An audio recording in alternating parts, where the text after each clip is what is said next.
Ladies and gentlemen, welcome back to the Strawberry Hill Podcast. I'm your host, Mike Simmons, and we're here at the Shop Cigar Lounge here in Strawberry Hill. Like I say every episode, come see us if you haven't. Please make sure you like, share, subscribe, hit that notification bell. Make sure you follow us on the platforms, and let's get started. Today we have Mr. Artie. How do you say your last name? Scholes? Scholes. Hard C. Ooh, okay, I like that. Mr. Artie Scholes, how are you, man? Good. How's it going? Good. So you are owner-operator of 403 Club, right? Correct. Yeah, man. How's it going down there? It's good. Good. So tell us about kind of what 403 is. Well, because it's not at 403 anymore. No, it's not at 403. But that landlord didn't work out. And the building I'm in now was for sale. So yeah. I've been my best landlord ever. Oh, yeah. Did you buy the building? Yeah. Trying to? The bank owns it, but my name's on the mortgage. Hey, that works even better. Yeah. That's what I'm trying to do here. Yeah. And, I've been my best landlord ever. Just replaced the roof, as a matter of fact, for the second time. But this time I got a reputable company, and so the joys of a business owner. No more leaks. Yeah. So how long have you been in the new location? We moved in February of 2014. So just really, yeah. Damn, that's been just over 10 years. Yeah. For some reason, I thought you were there shorter. New location. The new location. So you originally at the actual 403. Yeah, where Hillsiders is at now, 403 North 5th Street. If you didn't know, that's how the name came. That was kind of a Wyandotte County thing. Where I'm at now was the 610 Club, and there were other clubs in the Wyandotte County that went by the number. I was about to say, it sounds like a lot of places just kind of went by the address. Right. Yeah. So you just wanted to make sure you kept 403. Right. I actually worked there when Jessica Delich owned it in 2007. I was a bartender there, and I wanted to bring back, a bunch of old timers coming through back then, when a lot of them lived on the hill in 2007, and telling the stories of, the Yankees hanging out in that place and all kinds of crazy stories. So I kind of wanted to revive that. But I also brought my own theme. Pinball has always been a passion of mine, so I tried to weave the two together. Well, I think that's pretty cool. So how did you get into pinball? Always. When I grew up in Westport, there was a few arcades in Westport. There was one on the plaza in the Seville Square. And once I found out that you could beat Pac-Man by doing the same pattern over and over again. I didn't even know that. I thought that was dumb. I was like, well, that's stupid. So I always gravitated towards the pinball machines because it's different every time. Although you can get good at making the shots and some people better than others, it's the physics of a metal ball bouncing off rubber and plastic stuff will be different every time. You can't do a repeat pattern over and over again. So are you pretty good at pinball? I like to say I'm better than average. A lot of times in tournaments, when you qualify, there's an A division and a B division, and I often fall in the B division, and I say that B stands for better than average. So how do you get to the A division then? Is it just like your score? You got to beat some guys that are really good. And I guess you just got to get a minimum score. Is that how it is? Yeah, well, there's hundreds of different formats for pinball tournaments, but mainly you have to beat the people you're playing at the game at any given time. You'll often be matched up with 3 other people, a 4-player game, and the top 2 will advance, the bottom 2 will not, or get strikes. There's strikeout tournaments where you have a certain number of strikes you can get, and then so in a 4-player game, the top 2 won't get a strike and the bottom 2 will. There's double elimination tournaments. So anyway, the way you get to the A division is you practice a lot, and you learn the strategies of the game. The guys who get to the A division, and ladies who get to the A division, they do their homework on the machines and That's crazy. how you start modes and how you achieve the most points in the shortest period of time. So they're probably just coming in and playing the same game, Right? like constantly, just kind of learning it. They will incorporate several different strategies depending on what the end goal is, which is normally score. But there's also like objective-based tournaments where you're trying to start a certain mode, so they already know how to do that, so they're steps ahead of everybody else. So when you do like a tournament, because you guys do tournaments there too. We do tournaments, IFPA sanctioned tournaments, which is the governing body of pinball. That's cool. Yeah, and the first Saturday of every month at 5 p.m. is when we host our IFPA sanctioned tournament. Then we also have a league that runs year-round on Monday nights, and at 7 p.m. and 9 p.m. starts. That is also IFPA sanctioned, and it's a cumulative of sometimes we do 8 weeks, sometimes we do 6 weeks. It just depends on holidays and what it's fallen in between, and that will also propel you. And every tournament that you play that's sanctioned in the state of Kansas goes towards your state points. And at the end of the year, the top 16 people in the state get to play for the Kansas State Pinball Championship. Man, this is like a whole new like ball game that I'm learning about. Like, Right. I thought you guys just like just had tournaments, that's fun. Yeah, this is like serious. It is serious, and people do take it seriously. There are also a large number of people who don't take it as seriously, but just enjoy playing pinball, and it's a great group of people to hang out with. You know. So do they have to play like just a random like pinball game, or is there like certain ones that they have to play? Well, each tournament, like I said, you'll be matched up with certain people, and then depending on how many strikes you don't get or how many points you accumulate, if it's a point-based tournament, that's how you get to the upper tier. Well, I mean like the actual like pinball game itself. Like, is it like you have to play a different kind of pinball machine, or is it like No, they'll all be played on the same machines that are there for daily use for everybody else. We don't change anything other than sometimes we'll like turn extra balls off or something because otherwise the tournament times will just go. takes forever. They're already long enough as it is. Well, how long is it normally? Well, they Sorry, can go up we're to like, 5. I'm like deep into this pinball. They can go now. to 5 to 7 hours sometimes. Jesus. Yeah, because the guys who are really good and ladies will play super long ball times. They, so it makes the tournament go. So are they spending their own money? Yeah, it's just a $5 fee to entry, but you do have to put your coin into the machine. So it's $1 per play, and you'll end up playing, if you make it to the end of the tournament, you'll end up playing 12 to 15, sometimes 18 games, Man. Yeah. This is cool. I got to make it down. It said it's the first Saturday of every month, and then every Monday night. We'll take Chiefs games off because then there's too many people in there for that. But most year round on Mondays, come down and play. Man, that is cool. And you don't have to. You can come on a league night and just play like one night. You don't have to come to every one like the serious people that are into it, Yeah, if you just want to show up a couple of times during league, you can, and we'll let you play and join us. And then you can drink doing it. So you get to drink doing it. Yeah. And league versus tournaments, league is kind of a more relaxed situation, and those guys and gals who are really good will be like, oh, hey, this is how you do this on this particular machine. They can share their knowledge with you. So if you're interested in being one of those top level players, they're giving away the knowledge freely down there.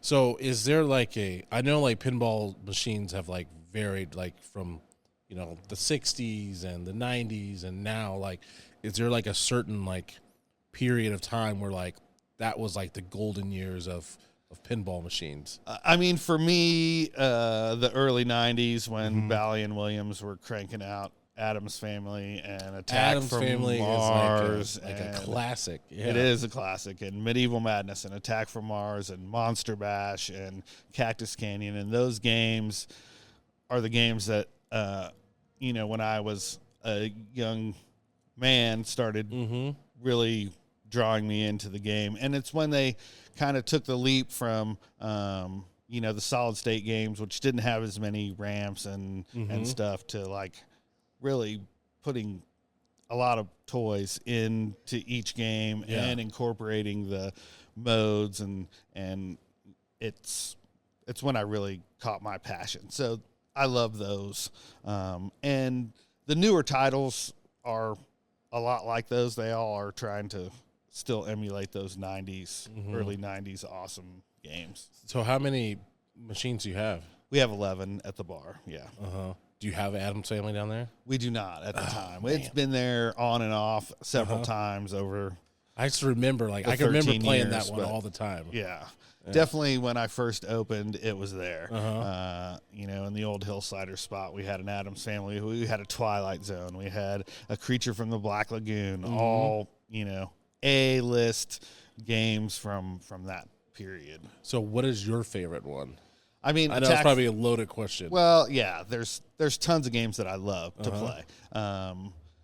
One that I will always hold near and dear to my heart is Attack from Mars, because it's been it's one of the ones I learned on. When I worked at Davies Uptown, which was this bar in Midtown for many years. I think it just closed down, right? Yeah, it burnt down. That's what happened. Yeah. The night before COVID, actually. Yeah. So the night before COVID shut the world down was Davies' exit, unfortunately. It burnt down, and the owner of the building had other plans, apparently. So they weren't able to get back in there. And I think retirement suits the owner well. She's happy to just ride it out. She did it since 1989. I mean, she worked for her dad before then, because Davey was her dad from Davies Uptown, and they opened in 1950. So she worked for her dad for many years, and then ran it all herself from 1989 up until they closed in 2020. So you said you used to play it there, though. Yeah, I used to work there, and she figured out that the way that Davies was set up is there was kind of a breezeway that you had to come in before you came into the main entryway. And right next to that breezeway was a pinball machine, which faced the front door. So everybody that came in, if you were standing there playing the pinball machine, you can see. So Michelle, genius that she is, figured out that if, when you're a door guy for the first hour, you're really busy taking IDs and taking money, and then you just kind of sit there and make sure nobody leaves with drinks for 4 hours until you have to kick everybody out. And she figured out that if she let me play pinball, that she pretty much wasn't paying me. I was kind of paying her, because she got some of that money too. Yeah. So that's kind of where my love blossomed after the arcades when I was a teenager. So how long was 403 there before you had it? Well, it opened as 403 in like the 1940s, something like that. Before I moved in, though, after Jessica went out of business, which she had a tough road because it was right when they tore up the whole street to put those fancy brick sidewalks in down there. And it was an act of God to get to that building for almost 8 months. That makes sense. Yeah, it wouldn't be easy to get to. Yeah, I mean, it would have swallowed anybody. It's kind of no fault of her own. But after that, it was Martita's or something. It was a Mexican beer bar, which apparently wasn't really favorable with the neighborhood. And it had been closed for, I think, like 8 to 10 months when the landlord, who had been approaching me for years, ever since Jessica closed, to take it over.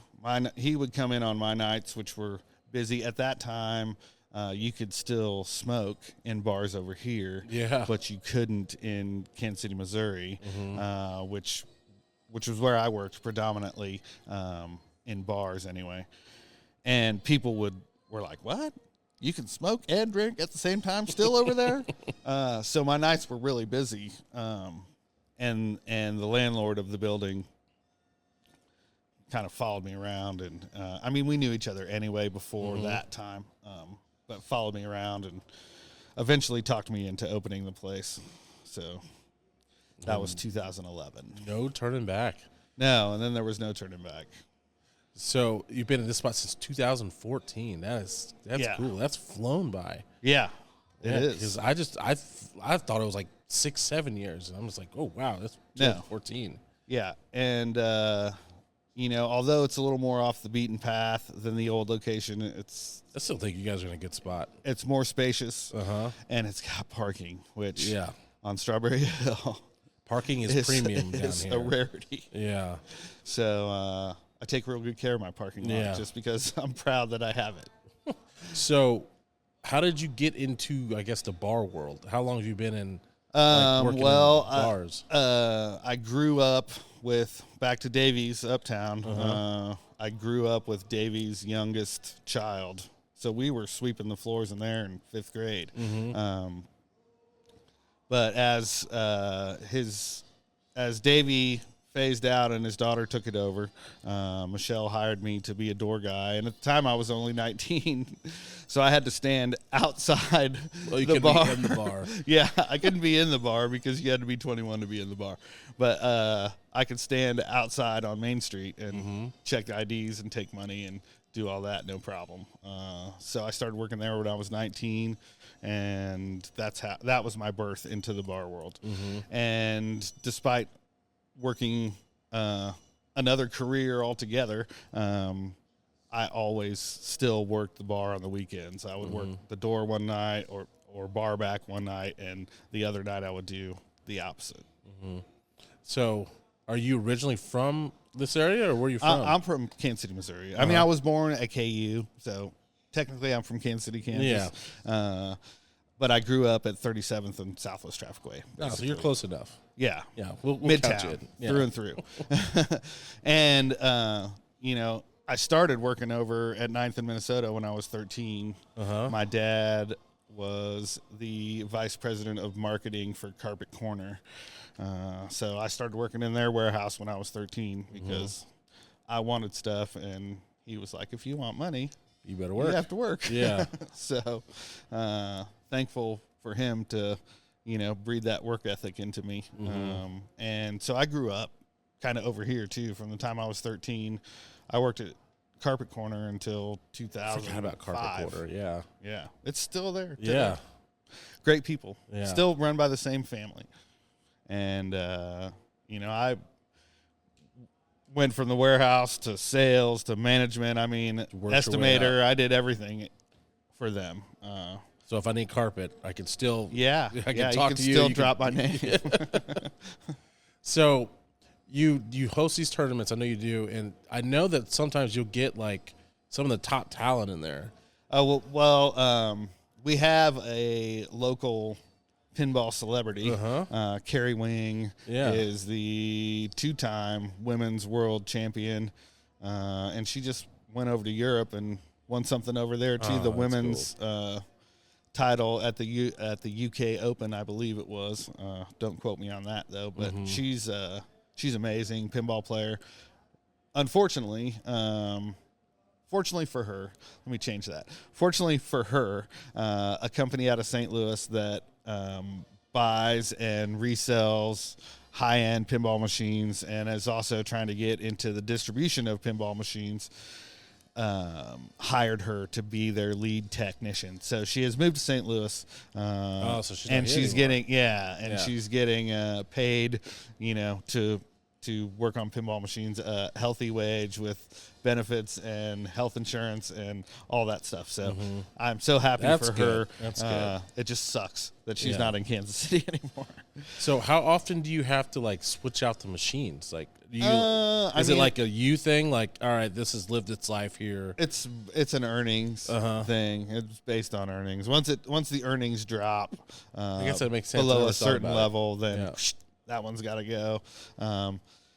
And sometimes they go before that because the new title comes out, and something has to go. I can only fit 11 machines. At one time, I had 13 machines.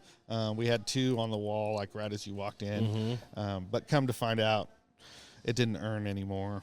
So I'll save that $13,000. I guess I never even thought about that. It's like, because you're kind of, they're making you money, and you got to make sure that they're making you good money. Right. Well, they don't make a ton because there's a lot of maintenance involved and parts to replace. It's a metal ball hitting plastic pieces over and over again. Yeah. Stuff breaks all the time. So they do earn, but there's no sense in filling the room with any more because 11 reaches our maximum earning potential. Yeah. So you live here now, right? I do. I live on Strawberry Hill. Yeah. How do you like it? I actually moved here in 2011 when I opened over there. So you're I've seen a lot of growth. Yeah. So you're one of us now. Yes. So how do you like it? I love it. I live on the best street, Thompson, with Orchard. If Thompson and Orchard could arm wrestle, it would be a close fight for who wins the best street. Mainly I like them because of the housing, but it's great, man. It's, close. Yes. To everything. Yeah. So I love it, yeah, because this area is definitely starting to grow down here, which I love seeing. It is. Yeah. Kudos to, people like you for moving in and doing your thing and bringing more people to the area. Yeah, I wanted to put a different flair on Strawberry Hill. So when I first moved over here, it was just, me and Bobby down there, and then Fat Matt's up here. Sammy's, I guess, was open too. And Chicago's was still open then, but everything has changed hands since then. Yeah.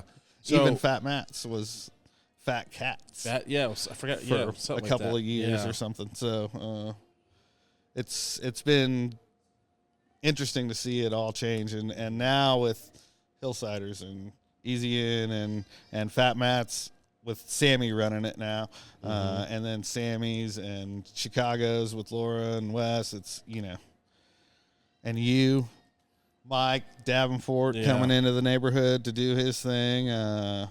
We've made ourselves a little destination.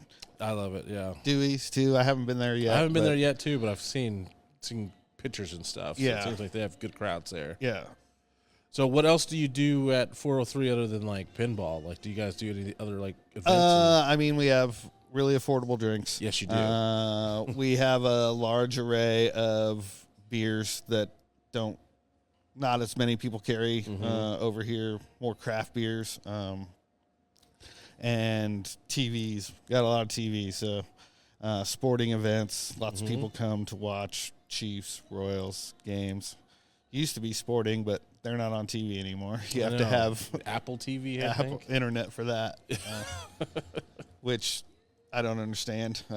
Same with the NFL. I don't understand why they would go to a streaming service only for. Yeah, because I think now it's like NFL, the Red Zone package or something's on YouTube TV or something like that. Right. Well, just the Thursday night. It's on Prime. Games are on a streaming service, and why you wouldn't make the most popular, one of the more popular sports in the world. Soccer is obviously the most popular, but accessible to everyone and sell that advertising doesn't make a whole lot of sense to me. Doesn't make sense at all. So Jeff Bezos got his way. I'd assume. He probably paid a lot. So you've been in the bar world for a while, and there's a thing about you which I've kind of noticed about a couple bartenders and bar owners. Like, you don't drink, right? I don't anymore. Yeah. A couple years in, I was like, this is getting to be too easy and too, fun. So, so you just cold turkey. I just quit. Yeah. Alcohol was never really my thing. I've had problems with lots of other stuff, but alcohol was never really my thing. So I just abstained from it, and it's. I bet you it's tough being a bar owner. Actually, you get constant reminders of why you don't. So I don't drink a lot, and I'll drink maybe once a month, once every blue moon. But you're right. It's like the more people that like drink around you, just like, this is kind of why I don't really drink all the time. Yeah, it's like, exactly. Sometimes drunk It's people like, are very I bet annoying. I acted like that sometimes. And so it's better for the whole world that I don't. Yeah, because like even with cigars too, it's like I don't smoke every day, and that throws people off. Right. I'm just like, if I smoked as much as I was offered to smoke every day, it'd be like 6 or 7 cigars a day, and I'm like, I can't do that. I'm gonna wear myself out doing that every single day. I'm a reformed smoker of cigarettes, and I finally got that addiction put to bed. Did you kick it? Yeah, so I don't even mess with cigars, man. I wish I did because it looks like fun, but it is. You got to try it at least once. You just don't inhale. I would be worried that I would just go straight to the store. Everyone says the same thing. It's like, like I haven't smoked in so long as you smoke cigarettes. I don't want to get back to the habit. I'm like, well, then don't do it. I'm not trying to get you to do it. So, been a bar owner since 2011, right? Yes. So tell me, I guess when you first started, like, what struggles were you going through as like a new business owner? Well, I knew everything, when I started it. Don't we all? So that was a big learning curve, finding out that actually you don't know anything. Yeah. And everything is different than you thought it would be. But I love it, man. I like to have a place where people feel welcome. I like to have a place that people can call their own.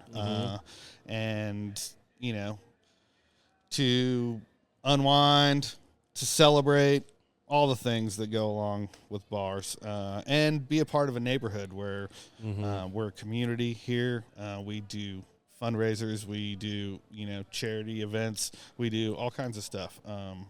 And it's better. I like to make where I'm at better. And I think that, being a small business owner in a community like this allows you to do so. So, and this is just, I guess, me asking for advice. How do you make it that long? Because you've been in the game for a while. I mean, for a year and a half, I bartended 5-6 nights a week. I mean, I just did it all myself because I couldn't afford to pay anybody else. And then I don't really have the answer. What do you do? Like hard work? Right, hard work.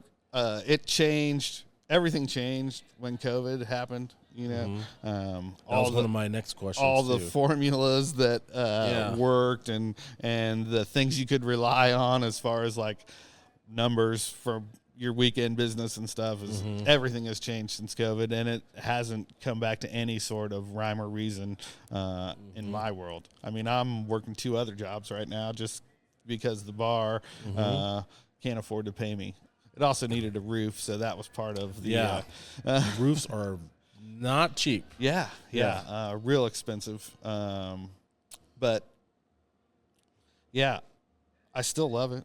I mean, I've had way worse jobs, and buying that property is kind of the pot at the end of the rainbow for me. It's a big investment. And I try really hard to keep it up and make it look nice, and I want it. I'll use that as my retirement eventually.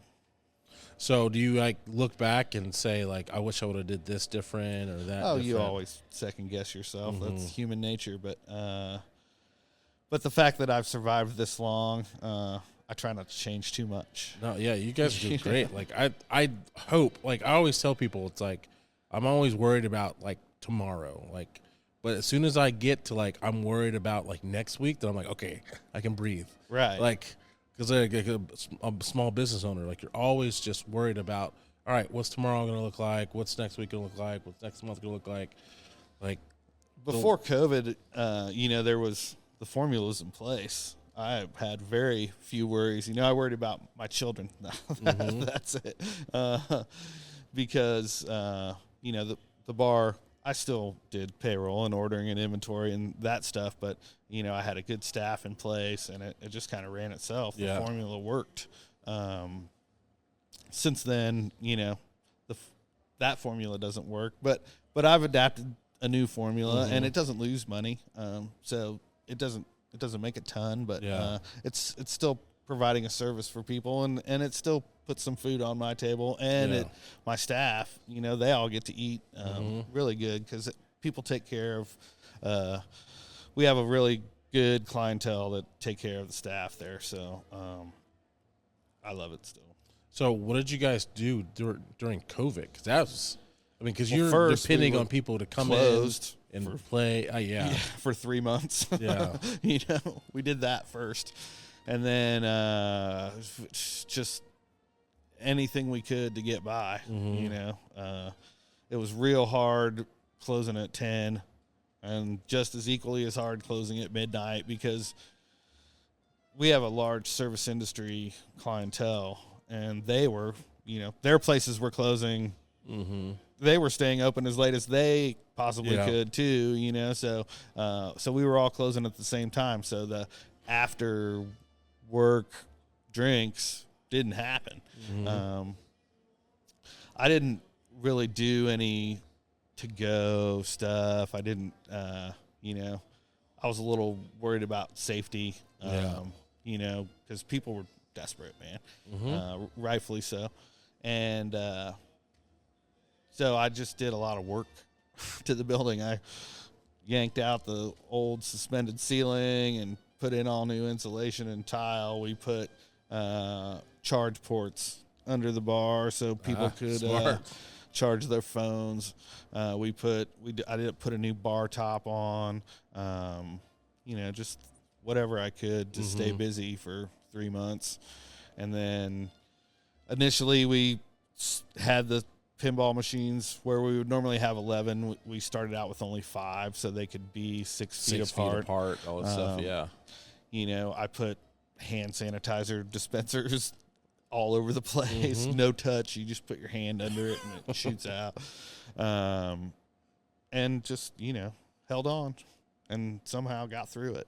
I got a PPP loan, so that certainly helped get through it. And although I didn't believe it until I got the letter saying that it indeed was forgiven, it was forgiven. Yeah. So that was invaluable in saving us. I also got a SBA loan during that time. They were giving restaurants loans. So that's the only thing that has come from COVID that I also, the other thing I don't really like, besides the business not being, normal, I have a loan, which I never had before, other than the mortgage. I always just saved up all my money, and that's how I bought stuff. I do the same thing. Yeah. It's being a business owner is tough. You kind of scrap and fight your way just to kind of make it. Right. Yeah. And so now I'm working a couple other jobs, and so whatever it takes to make it is fine. And I think eventually it'll get back to a rhyme or reason. As the neighborhood becomes more popular, more businesses move into the area that bring people here. The art walk has grown so tremendously in the couple years that they've been doing that. So everything to bring people to the neighborhood is just going to help me out in the long run. I've had people say, "Oh, well, are you mad that other bars are moving in, or whatever?" And it's like, no. Yeah, you want the neighborhood to grow. We want more people. Yeah. Population density, man. We want them to be here and to see everything we have to offer, because there's a lot of unique spots here that are really enjoyable. Yeah. So speaking of Strawberry Hill, what do you want to see down here, that's not down here? Since I live here and I don't have the luxury of a restaurant, man. That's the number one thing, and that's my number one thing too. I don't live down here, but I work down here, and I'm down here every day, and that's one thing I wish. Felitza's, when it was here, was open until 9, 10 on the weekends. You could get a meal. We have some restaurants here, and they're very good. But they all close early. They all close early. Yeah. Slaps because they run out of food. Terry Morris just doesn't have a night business, I guess. They stay open for the art walk but yeah, or, if they would stay open, I don't know if, maybe it doesn't sustain. Maybe we're not ready for that yet, and we can't sustain it. And that's why that's why there isn't one yet. And maybe that's why Felicia's closed in the long run. But I would love to see a restaurant that stayed open. Yeah. Like 10, 11 for o'clock. dinner. Yeah. Hours and like later on the weekends. I really want a nice Italian restaurant. It didn't have to be like fancy. Just right. Italian restaurant. Yeah. Have restaurant hours. Yeah. Close at 8 or 9 during the week, 10 o'clock, 11 o'clock weekends. Right. Because that's like the biggest thing when I get customers. Probably the same thing with you. It's like they come in, they're like, hey, what can I grab to eat? And you're like, you got DoorDash. That's about it. I mean, or all the fast food places that are around we're here. lucky to have DoorDash. I don't know what it does for, there's the argument of do the restaurants benefit from it, but I'm lucky to have it because I'm like, yeah, bring whatever you want. Oh, yeah. Yeah. Or Slaps or Go Chicken Go. Like, go to those places and bring food here, please. We established a good relationship with Minsky's in the River Market, though. They deliver pizzas. Caddyshack will deliver pizzas over here. So good. So, or any of their menu items. So, that's always been a thing for us to, bring your own food. I am not a restaurateur. I eventually dumped the hot dog Ferris wheel that we used to have because I remember you had that. I threw away more hot dogs than I ever sold, and my accountant was like, dude, Yeah, buying a lot of hot dogs. Yeah, you're buying a lot of hot dogs, and your food sales are next to nothing. I'm like, yeah, I know. So it had to bite the dust. But yes, a restaurant would be what I'm missing the most. Yeah, I think that's one on everyone's list. At next to where Epic Arts was for a few years, there was Zach's Market. I think it was called Zach's in that shotgun building with the parking lot. And that was kind of nice, too, to have like a little convenience store. The Merc is obviously a godsend for me because I can walk to get eggs or milk or bread. Yeah. Oh, so you live that close. Which I've never been able to do. Yeah. Yeah. That's nice. Yeah, the Merc is awesome to have. Yeah. Yeah, because I go there. I try to shop there. They don't have everything. No, I know, but they still it's really nice to, like, if I need something real quick, I can just go there real quick and just. I try to shop there whenever I can just because I don't want it to go away. Yeah. Yeah. So, you said you have family. I know you had a little kiddo. Is he into pinball? He is, and he's pretty damn good at it. He's beat some adults. He's sent some old men home crying before. How old is he? He's 8 now. Jeez. He was 5. One time we were at Pizza West, which is out in Shawnee. There's Pizza West and Nub's Pub. They both have pinball machines out there. Really fun to play there. Also very well maintained. And we were at Pizza West for a pinball tournament, and Oliver happened to be the 4th player, and the 3 players prior to him did not score more points on their 3 balls than he had on his 2 balls. Wow. And he was 6 at the time. And so he got to walk up at 6 years old and just pull the plunger and let the ball drain because he had already won after only playing 2 balls. And he relished in that pretty well. That's cool. Did he win like a prize or something? Well, no, but he just beat 3 adults. He won the title with only 2 balls. Yeah. So he's never won any of the tournaments, but the fact that he finishes not last is he knows is an achievement at his age. So he still likes to compete from time to time. Though now there's pinball tournaments literally every weekend in Kansas City at different locations. So he has the opportunity to play anytime he wants. And sometimes he'll be like, nah, not feeling it today. Other times he's like, yeah, let's go do it. But they're long events, so he can get burnt out a little bit. Yeah, I bet. So are you the only pinball bar in KCK? I'm the only specific pinball bar in Kansas City proper. Really. That's awesome. There's some breweries that have pinball machines in them. And then there's like Nub's Pub is a bar, but it's kind of more like a restaurant bar. They serve food more than it's just a drinking establishment. That's in Shawnee though. So they are the only other like bar that just has specifically pinball machines. And then there's lots of other places that have a couple of pinball machines and then some arcade games and such that are like, you know, Up Down, for example. It's an arcade bar. So yeah, I think you see more of those around than anything. You don't see it's like a true pinball bar like you. Right. Yeah. That's kind of our niche. And the way we differentiate ourselves from most is meticulous care, you know. Although our pinball machines get lots and lots of play, they're very clean, they're functional, everything works.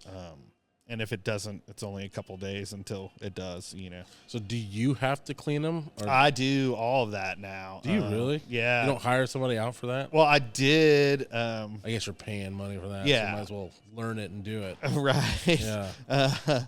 I mean, I've already knew how to do it from doing it all these years. I used to do it exclusively. And then when Carrie she also had a pinball repair business.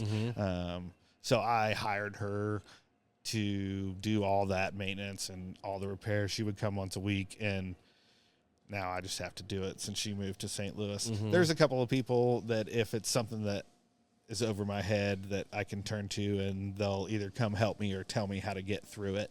But yeah, it's I've saved myself a pretty fair amount of change by being able to do it myself. Sure, they take a lot of maintenance. Yeah, they do. I mean, to present them like I like to, which is clean and functional. I mean, I spend about 2.5 hours a week cleaning and that's each machine or just all of them? Total. Okay. For all 11. That is a long time. Yeah. Right.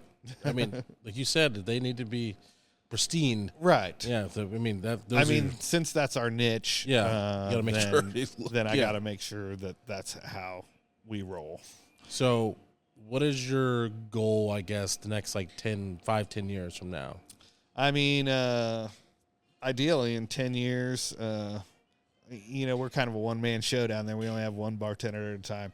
Ideally in 10 years, we have 2 bartenders and a door guy, and you know, the place is rocking every night.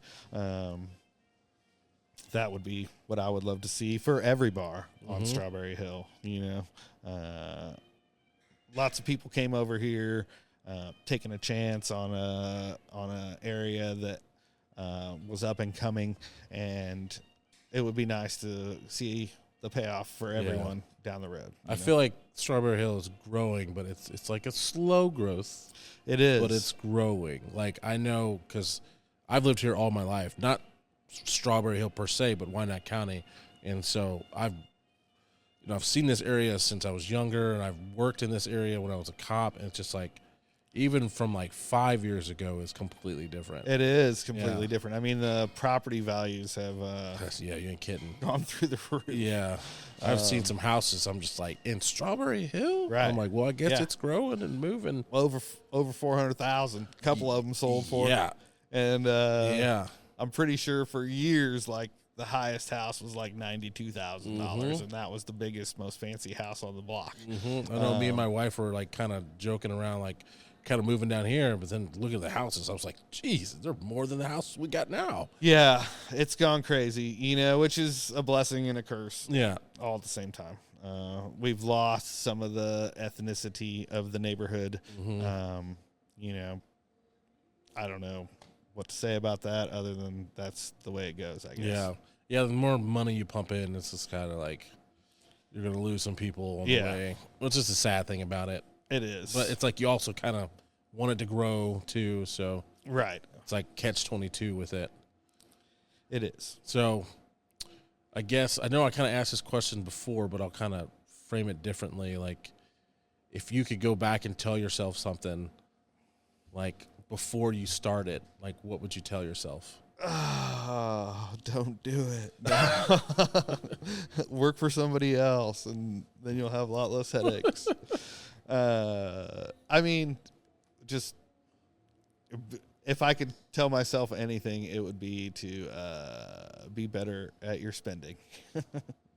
Because you have to really pinch your pennies from time to time throughout the year to make it through the bar business anyway.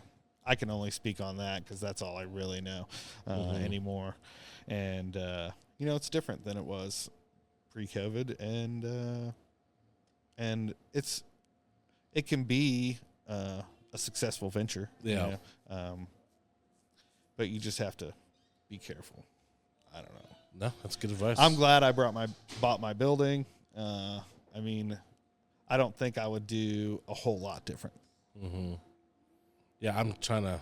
I'm like taking as much advice as I can get because I'm year 1.5. Right. So it is. I mean, it's different. It's new. That's huge, though, man. Making it over the first year was huge. I'm just just make it the second year. And then next year I'll be just make it the third year. Right. Like it's all I'm worried about is just hospitality is a tough industry. Yeah. And people come and go a lot.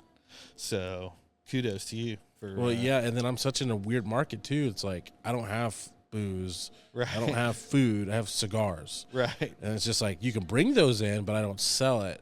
And it's like my niche is memberships and cigars, and it's like I only have a certain percentage of the population that smokes cigars. Right. So it's like not only do I have to other places out there. Yeah, it's like I have to get that small percentage of people that smoke, but then I also have to share that percentage with the other lounges around. So it's like that's why I got to try to be as unique as I can with the experience you get here, and the music and. Well, man, every time I drive by, looks like it's popping on the weekends. Yeah, on the weekends, yeah. But it's still just like kind of keep it fresh. Like, gotta keep momentum going. It's like you don't want to ever just be like things are good, so I'm just gonna hang out and relax and hope things are gonna make it. It's a never-ending battle. Never-ending battle, and it's like the stress never goes away, but it's a good stress. It is, a good stress. I always tell people, and then periodically, like when you get a new roof, you get some good nights of sleep. I always tell people it's like owning a business is the most stressful thing in the world, but it's also kind of the most rewarding thing because it's like you kind of get to do what you want to do, and it has certainly afforded me a great schedule for raising a child. Yeah, and then when things happen and it's not too good for the hairline. Oh no, hey, yeah, bald is beautiful, man. But when you see things that you plan something and it goes well, you're like, oh, that's very rewarding. It's like, hey, what I'm doing works. Yeah, and it's like, all right, I think I'm doing the right thing. It is, especially like I said in the hospitality industry where people come and go so often. To be able to be a mainstay is awesome. Mm-hmm. Yeah, you guys have been around for a while, so hopefully keep that up. I'm just trying to get to what you've been in, 13 years? 13, right? Yeah. Yeah, I'm just trying to make it year 3, so. Right. Good for you. Thanks, man. Yeah, so before we ended, I guess kind of tell people, where you guys are located, where to find you, what you guys are about. 403 Club, 614 Reynolds Avenue. We're in the hole on Strawberry Hill, at the bottom of the hill, if you will, right behind Go Chicken Go. And, we have all the socials. You can find us on all those things. On Instagram, Facebook. We try to, every day we say, who's bartending and whatnot, or try to. 90% of days we say what's happening. And if there's tournaments coming up, we have events. We do fundraisers down there for all kinds of groups. So if you follow our socials, you'll be able to figure all that out. We're open 4 p.m. to 2 a.m. Monday through Friday. On Saturday and Sunday, we open at noon to 2 a.m. We don't close early for any reason. So if you're over in Missouri at 1 a.m. and you're like, I can play make a 2 pinball games machine. of pinball and have a beer, we will be there. So come over. Consistency is key. Yeah. Be open the hours on your door is always a good rule of business. Yes, even if it's slow or whatever. Some people don't feel that way. Yeah, and I mean, to each their own. I'm not telling anyone how to run their business. I'm just from the school of, if you set your hours, then be there those hours, and Well, cool. so people can rely on you. When's your next pinball tournament? Our next pinball tournament will be the first Saturday of December, 5 p.m. Actually, that's not true. We are, every year, we do Pinsgiving, which is the night before Thanksgiving on Wednesday. And we'll do, it's a potluck deal. Everybody brings food, and we host a pinball tournament for fun. There's no entry fee or anything that night. It's just for a good time. Cool. Well, my friend, thank you for coming on. Thanks for having me. Yeah, of course. I've been waiting for my turn. Hey, you got it. Yeah, appreciate it. Now we got to do this meeting here soon. So. Oh, I know. Yeah. We'll end it on a good note, man. More thank small you. business. Yeah, stuff. I know.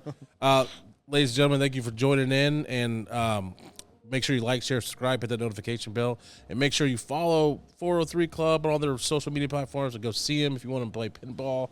It's a cool spot, great spot in Strawberry Hill, great addition to the neighborhood, and we will see you next time. Goodbye, everybody.